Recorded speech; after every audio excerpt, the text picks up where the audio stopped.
It is never hopeless, but sometimes I just cannot hope.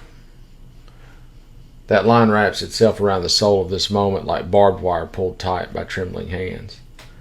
I don't think Hemingway meant to write a prophecy, but he did. Because there are mornings now when I wake up and feel the weight of every headline like a wet concrete in my lungs. Gaza, Epstein, ICE, children starving on the beach, mothers screaming in broken hospitals, and the men who made this happen are flying private jets and tweeting about Scripture. We live in an age where praying feels like screaming into a hurricane, and where screaming feels like performance unless you're willing to burn something down with it. We send what we can, we write, we rage, we call senators who don't answer, and we shout at institutions that shrug. Every day is a test of spiritual endurance, another round in a fixed fight, another day of watching genocide unfold like a reality show and being told to remain civil about it. They are starving children. That sentence should halt the world. That sentence should split the earth wide open and make angels weep. But instead it scrolls by on a screen, a piece of content, a data point.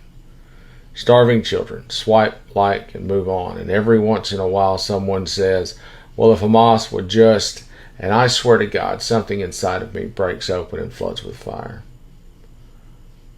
What are we supposed to do when the killers wear uniforms and the press calls them brave? When the murderers have the microphones and the victims are buried too deep for the camera crew to find them? When there are armies between us and the dying, and still we feel it like a phantom limb of our own humanity being severed, one bomb strike at a time. The helplessness is real, but the hopelessness is a trick. They want you to feel overwhelmed. They want your exhaustion. They want your resignation, because if you believe it's futile, then they've won. Then they can keep feeding the machine with no resistance. Then your voice fades into static. But they are starting to flinch. They are squirming under the weight of our noise. You can see it in their panic statements, in the cracks forming in their little alliances, and the performative concern that wasn't there 6 months ago. It's not justice yet, but it's movement, and movement matters.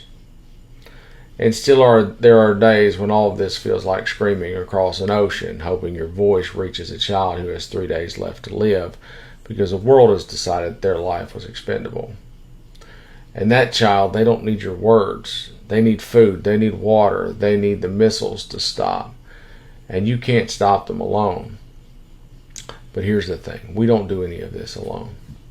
The people writing, the people marching, the people giving what little they have left, they are the heartbeat of this resistance. And even when it feels like we're losing, the very act of refusing to go silently is a victory. Because silence is complicity, and we are not complicit. We are weary, we are furious, we are sometimes paralyzed by the weight of it, but we are not fucking complicit. This world is being held hostage by men who have mistaken cruelty for strength and profit for morality. But if we keep turning the screws, if we keep showing up with words, with art, with witness, with stubborn, defiant hope, we will force them to choose between shame and collapse. And Hemingway understood something we are learning in real time, that hope is not always a feeling. Sometimes it's a choice made in the dark, a hand extended in futility, a prayer muttered through gritted teeth, a scream into the void that somehow becomes a chorus.